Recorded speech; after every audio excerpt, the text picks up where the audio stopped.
Hello everyone, welcome to Lakshmi home made cakes. ఇక్కడ మీరు చూస్తుంది ఏంటంటే మనం స్పాంజ్ని ఎలా స్టోర్ చేసుకోవాలి అనేది అయితే చూపిస్తున్నా అండి. కొత్తగా హోమ్ బేకింగ్ స్టార్ట్ చేసిన వాళ్ళకి యూస్ఫుల్ అవుతుంది అనేసి అయితే నేను ఈ వీడియో షూట్ చేశాను.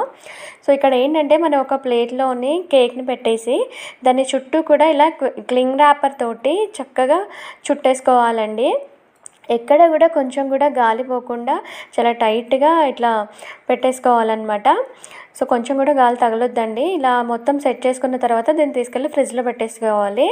అండ్ ఎప్పుడైతే మీరు ఐసింగ్ చేయాలి అనుకుంటారో అప్పుడు బయటికి తీసేసి చక్కగా ఓపెన్ చేస్తే అంతకుముందు ఎలా స్పాంజీగా అయితే ఉందో అలాగే ఉంటుంది అనమాట.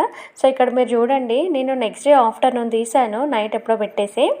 సో ఇక్కడ మీరు చూడండి ఎంత స్పాంజీగా ఉంటుందో, అప్పటికప్పుడు మనం చేసింది ఎలా ఉంటుందో అలాగే ఉంటుంది అనమాట. కొంచెం కూడా గట్టిపడదు.